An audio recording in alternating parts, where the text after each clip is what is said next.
Good morning students. आज हम company का निर्माण कैसे करते हैं उसका अध्ययन करने वाले हैं। तो आप लोग जानते ही हो अभी कि कंपनी कानून के द्वारा निर्मित कृत्रिम व्यक्ति है।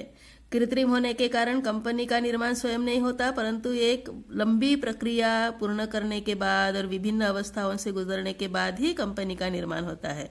क्योंकि कंपनी किसी व्यक्तियों के द्वारा, व्यक्ति की कल्पना शक्ति की उपज होती है कंपनी का निर्माण, और इसके निर्माण की विभिन्न अवस्था 4 भागों में विभाजित की गई है। पहला भाग है प्रवर्तन, दूसरे नंबर पे निगमन मतलब कि पंजीयन, जिसको रजिस्ट्रेशन या तो इनकॉर्पोरेशन करके बोलते हैं।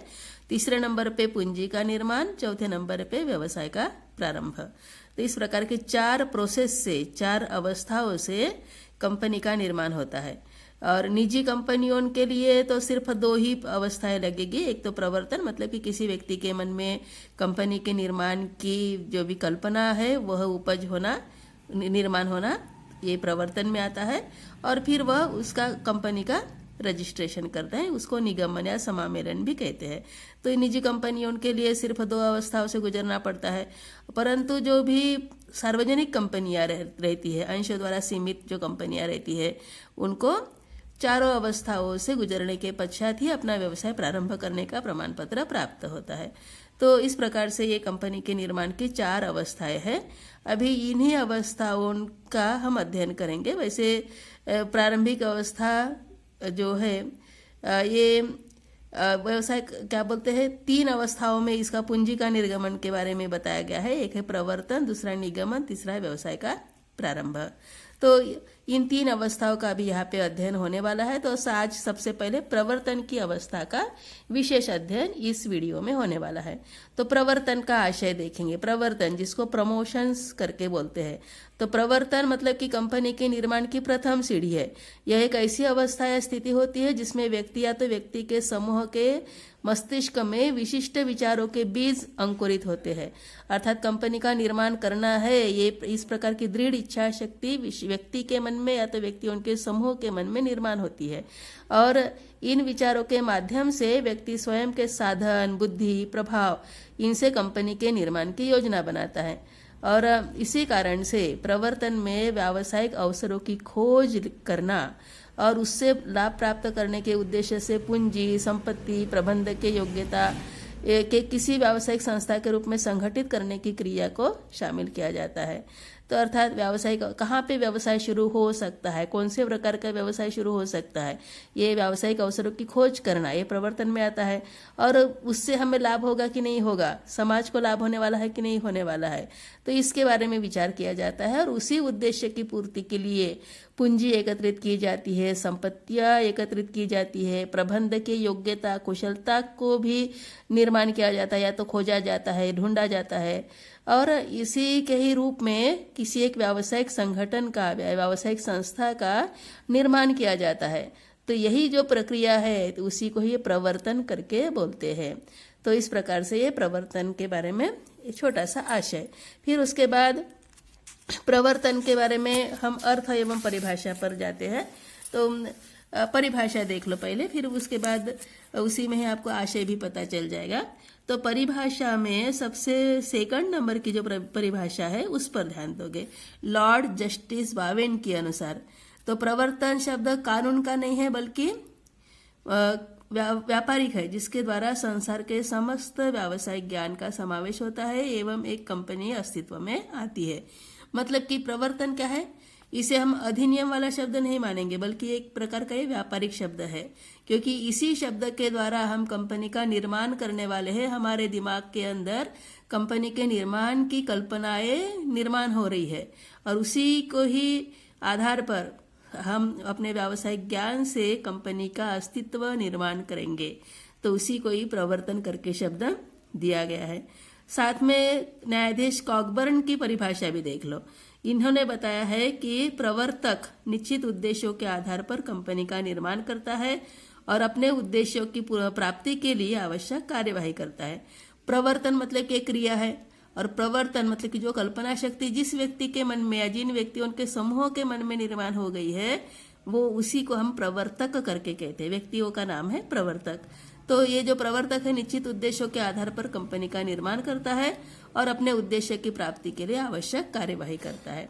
तो इस प्रकार से ये प्रवर्तन का परिभाषा। तो प्रवर्तन का आशय समझ में आ गया होगा। तो प्रवर्तन मतलब कि कंपनी के निर्माण करने की एक कल्पना शक्ति है मनुष्य के दिमाग में, जिसको हम क्या करेंगे, आकार देंगे, एक व्यावसायिक संस्था का निर्माण करेंगे, अपनी सोच के अनुसार व्यावसायिक खोज करेंगे, तो इसी को प्रवर्तन करके नाम दिया जाएगा। अभी ये जो प्रवर्तकों की वैधानिक स्थिति करके हेडिंग दिया है, तो प्रवर्तक की स्थिति या तो संबंध कंपनी के साथ विशिष्ट प्रकार का है। वह वास्तव में कंपनी को अस्तित्व में लाने वाला प्रथम व्यक्ति होता है, और जैसे ही कंपनी अस्तित्व में आती है प्रवर्तक का कार्य समाप्त हो जाता है। और ये जो प्रवर्तक है ना तो कंपनी का स्वामी होता है, ना ही एजेंट होता है, ना ही ट्रस्टी होता है, बल्कि क्या होता है, ये कंपनी के अस्तित्व के पूर्व ट्रस्टी, एजेंट, स्वामी ये सभी व्यर्थ है।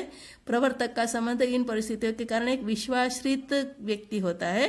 तो ये प्रवर्तक ना तो ट्रस्टी है, ना तो एजेंट है, ना ही स्वामी है, ये सिर्फ कल्पना करने वाला और व्यावसायिक अवसरों की खोज करने वाला एक विशिष्ट व्यक्ति है प्रवर्तक। तो इस प्रकार से प्रवर्तक रहेगा। अभी प्रवर्तक के द्वारा गुप्त लाभ नहीं लिया जाता है। प्रवर्तक को कंपनी के अंशधारियों के साथ विश्वास का संबंध स्थापित करना पड़ता है, और साथ में कंपनी की रजिस्ट्री होने के बाद जो भी निदेशक, डायरेक्टर्स रहते हैं, प्रवर्तक की स्थिति में कंपनी में महत्वपूर्ण संविदा करते हैं, मतलब कि निर्देशक के साथ प्रवर्तक क्या करता है, अपना अच्छी तरह से संबंध प्रस्थापित करता है। फिर उसके बाद प्रवर्तकों का व्यक्तिगत रूप से उत्तरदायी न होना, अर्थात जो भी कुछ सावधानी, ईमानदारी से प्रवर्तक के द्वारा कार्य किया जाता है, क्योंकि कोई भी त्रुटियां होती है, कोई निर्णय में गलतियां होती है, तो उसके कारण प्रवर्तक को उत्तरदायी ठहराया जाता है।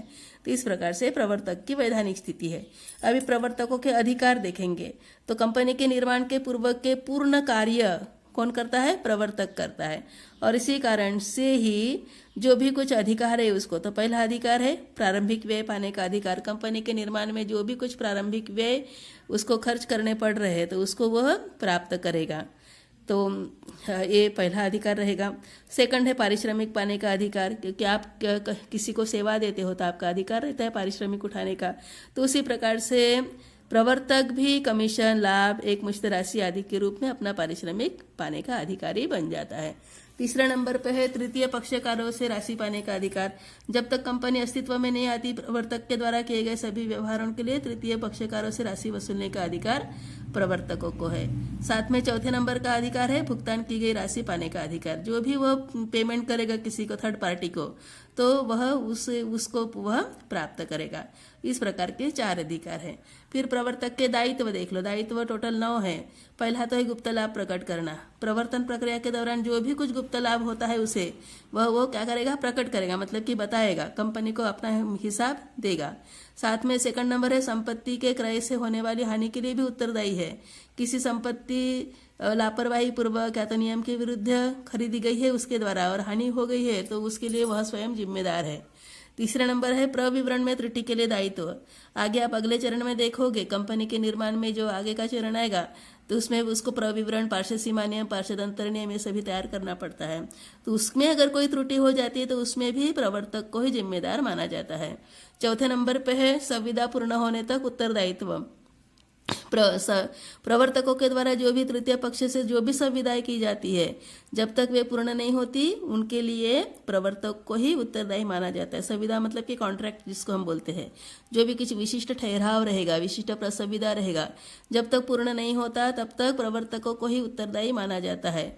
साथ में प्रवर्तक की मृत्यु या तो दिवालिया होने पर संपत्ति की वसूली। किसी प्रवर्तक की मानो कि मृत्यु हो जाए या तो वह दिवालिया घोषित हो जाए। दिवालिया घोषित होना मतलब कि संपत्तियों की तुलना में दायित्व ज्यादा हो जाना, उसको दिवालिया की स्थिति कहते हैं। तो ये क्या करेगा, कंपनी प्रवर्तक की निजी संपत्ति से राशि वसूल कर सकती है। फिर है प्रविवरण के वैधानिक त्रुटियों के लिए उत्तरदायी। प्रवर्तक द्वारा प्रविवरण को निर्गमित करने में यदि कोई त्रुटि की जाती है तो उससे अंशधारी को कोई हानि होती है तो इसके लिए प्रवर्तक उत्तरदायी होगा। कपट या लापरवाही के लिए भी उसका उत्तरदायित्व बनेगा। अगर कोई प्रवर्तक कंपनी के निर्माण में कोई कपटपूर्ण कार्य कर रहा है या तो लापरवाही बरता रहा है तो और उसके कारण किसी समाज को हानि उठानी पड़ रही है, क्षति उठानी पड़ रही है, तो प्रवर्तक को ही व्यक्तिगत रूप से जिम्मेदार मानना पड़ेगा। फिर परिसमापक की रिपोर्ट पर दायित्व। कंपनी का अगर समापन हो रहा है, मतलब कि कोई निर्माण में ही कुछ धोखाधड़ी है, तो उस समय क्या होता है, कंपनी का समापन करने का आदेश आ जाता है न्यायालय के द्वारा। तो उस समय भी प्रवर्तक को ही जिम्मेदार माना जाता है, उसको ही सजा के लिए प्रावधान दिया जाता है। तो ये जो कंपनी अधिनियम की धारा 63 के अंतर्गत यदि प्रविवरण में कोई मिथ्या वर्णन का मतलब है झूठी कुछ बनावटी बातें, तो इसके लिए प्रवर्तक को 2 वर्ष की सजा या तो 5,000 या तो दोनों भी दंड दिए जा सकते हैं, मतलब कि ये सजा उसको भुगतनी पड़ेगी। और इसी कारण से प्रवर्तक को अपने कार्य पूर्ण सावधानी से करने पड़ते हैं। प्रवर्तक का कोई उत्तरदायित्व की कोई सीमा नहीं है, उसको अपने कार्य सावधानी से, सजगता से, सक्षमता से करने पड़ते हैं, क्योंकि प्रवर्तक ही ऐसी पहली सीढ़ी है जो कंपनी का निर्माण करती है। और कंपनी का निर्माण समाज के लिए, देश के लिए, राष्ट्र के लिए, सभी के लिए क्या है, हितपूर्ण होता है। सभी को रोजगार यहाँ पे प्राप्त होता है, सभी की आर्थिक उन्नति इसमें होती है। और इसीलिए प्रवर्तक को अपना उत्तरदायित्व बखूबी निभाना पड़ेगा, अपने उत्तरदायित्व पर ठीक से ध्यान देना पड़ेगा। अभी प्रवर्तक के कार्यों का अध्ययन करते हैं। तो प्रवर्तक के कार्यों में सबसे पहला कार्य है कंपनी के निर्माण की कल्पना करना। तो प्रवर्तक को सर्वप्रथम कंपनी के निर्माण की कल्पना करनी पड़ती है, क्योंकि कल्पना के बिना भविष्य की योजना नहीं बनाई जा सकती। जब तक कल्पना शक्ति जागृत नहीं होगी आपकी, तब तक आप कोई भी आविष्कार, कोई भी खोज नहीं कर सकते। फिर उसके बाद दूसरा नंबर है प्रवर्तन की योजना बनाना। निर्माण की कल्पना करने के पश्चात कंपनी के निर्माण की एक विस्तृत योजना प्रवर्तक के द्वारा बनाई जाती है, जिसमें कंपनी का स्थान कहाँ पे होगा, कंपनी चलाने के लिए पूंजी कितनी रहेगी, पूंजी वाक्य में इसको बताना पड़ता है, कर्मचारी किस प्रकार के रहेंगे, निदेशक या डायरेक्टर्स कितने रहेंगे, इन सभी के बारे में योजना बनानी पड़ती है। फिर है समस्याओं पर विचार विमर्श। प्रवर्तन के दौरान अनेक समस्या आती है, इसलिए विभिन्न सलाहकार विशेषज्ञों से विचार विमर्श करके समस्याओं का निदान किया जाता है। फिर उसके बाद है निदेशकों की खोज। प्रथम निदेशक के रूप में कार्य करने के लिए कंपनी के जो पार्षद सीमा नियम पर हस्ताक्षर करने के लिए सक्षम व्यक्ति की खोज करना प्रवर्तक का एक महत्वपूर्ण कार्य होता है। 5वें नंबर पे है प्रारंभिक संविदा करना। यदि किसी विद्यमान व्यवसाय को क्रय करके कंपनी का निर्माण किया जा रहा है, तब विक्रेता से आवश्यक संविदा करने का कार्य भी प्रवर्तक के द्वारा ही किया जाता है। तो जो भी कुछ कॉन्ट्रैक्ट्स करने हैं वो सभी प्रवर्तक को ही करने पड़ते हैं। 6वां नंबर है कंपनी का नाम, पूंजी, उद्देश्य निर्धारित करना। कंपनी का नाम क्या होगा, कंपनी कितनी पूंजी से अपना आजीवन कार्य चलाएगी, कंपनी का उद्देश्य क्या रहेगा, विशिष्ट उद्देश्य क्या रहेगा, ये सभी प्रवर्तक को ही निर्धारित करना पड़ता है। फिर 7वें नंबर का पॉइंट है भूमि, भवन, मशीनरी की व्यवस्था। तो कंपनी की स्थापना कौन से भूमि पर होगी, भवन किस प्रकार का रहेगा, मशीनरी किस प्रकार की रहेगी, इनके भी बारे में प्रवर्तक को ही योजनाएं बनानी पड़ती है, इनकी व्यवस्था भी प्रवर्तक को ही करनी पड़ती है। फिर है आवश्यक प्रलेखों को तैयार करना। कंपनी के जो महत्वपूर्ण प्रलेख है, जैसे कि पार्षद सीमा नियम, पार्षद अंतर नियम, प्रविवरण, इनको भी नियम के अनुसार, अधिनियम के अनुसार तैयार करने का कार्य प्रवर्तक का ही होता है। फिर 90 नंबर का पॉइंट है पंजीकृत कार्यालय का निर्धारण। पंजीकृत कार्यालय के अंतर्गत प्रवर्तक उस राज्य का नाम, जिस राज्य में कंपनी का कार्यालय है, शहर का नाम, ये सभी निर्धारित करता है। फिर 10वें नंबर पे बैंकर्स, दलाल, लेखा परीक्षक, अंकेक्षक, सचिव, इनकी नियुक्ति। तो कंपनी के व्यापार संचालन के लिए बैंकर्स की आवश्यकता पड़ेगी, मतलब कि किसी न किसी बैंक से हमारा कंपनी का खाता खुलेगा। दलाल रहेंगे कंपनी के अंश ऋण पत्र बेचने के लिए। अभिगोपक रहेंगे, ये भी दलालों के समान ही कार्य करेंगे। अंकेक्षक रहेंगे जो कंपनी के हिसाबों की जांच करेंगे। सचिव जो कंपनी के जो भी कार्य होते हैं उनको लिखने का और सूचनाएं प्रसारित करने का कार्य सचिव करेगा। तो इन सभी की नियुक्ति भी कौन करता है, शुरुआत में प्रवर्तक ही करता है। फिर है 11वें नंबर का पॉइंट न्यूनतम अभिदान की राशि एकत्रित करना। न्यूनतम अभिदान मतलब कि सार्वजनिक कंपनी को अपना व्यापार शुरू करने के लिए कम से कम जो पूंजी की आवश्यकता पड़ती है उसकी जो रकम है एकत्रित करने का कार्य प्रवर्तक ही करता है। जब तक ये न्यूनतम रकम प्राप्त नहीं होती है, मिनिमम सब्सक्रिप्शन प्राप्त नहीं होता, तब तक व्यापार सार्वजनिक कंपनियां प्रारंभ नहीं कर सकती और इसलिए न्यूनतम अभिदान की राशि एकत्रित करने का कार्य भी प्रवर्तक को ही करना पड़ता है। प्रारंभिक व्ययों का भुगतान करना, तो ऐसे बहुत सारे व्यय होते हैं जो कंपनी के निर्माण के दौरान किए जाते हैं। इन व्ययों का भुगतान भी प्रवर्तक को ही करना पड़ता है। फिर है वित्त व्यवस्था करना। वित्त या तो पूंजी के बिना तो व्यापार की कल्पना ही व्यर्थ है और इसलिए प्रवर्तक को पूंजी प्राप्ति के लिए बहुत सारे स्रोत एकत्रित करने पड़ते हैं और वित्त मतलब कि धन एकत्रित करना पड़ता है।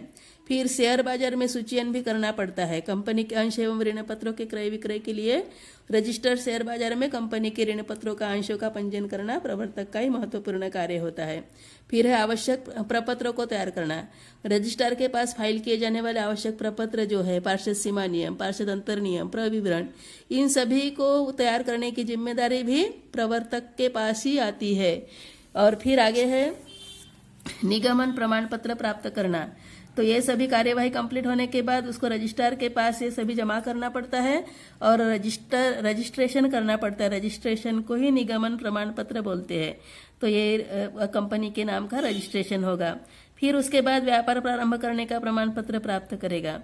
तो ये भी जिम्मेदारी प्रवर्तक पर ही आती है। अर्थात न्यूनतम अभिदान की राशि एकत्रित होने के बाद, न्यूनतम अंश का विक्रय होने के बाद एक प्रकार की न्यूनतम अभिदान की राशि कंपनी के पास एकत्रित हो जाएगी।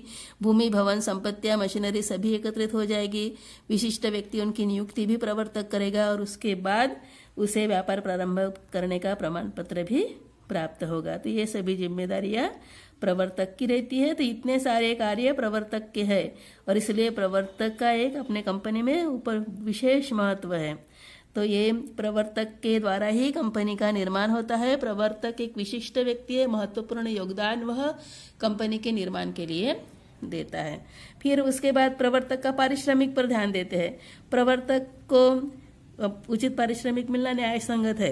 तो वह एक निश्चित राशि संपूर्ण कार्य के बदले कंपनी प्रवर्तक को एक निश्चित राशि पारिश्रमिक के रूप में प्रदान करती है। या तो कमीशन दे सकती है, या तो लाभ पर परिसंपत्तियों का विक्रय भी करने के लिए बोल सकती है, या तो प्रवर्तकों को निर्देशक या तो प्रबंधक के रूप में नियुक्त भी कर सकती है। अर्थात जो भी आपका प्रवर्तक है वही क्या रहेगा, कंपनी का निर्देशक बन जाएगा, डायरेक्टर बन जाएगा, या तो मैनेजर भी बन सकता है। और जो भी उसने सेवाएं अपने कंपनी को दी है उस सेवा के बदले वह अच्छा पारिश्रमिक या पारितोषण प्राप्त कर सकता है।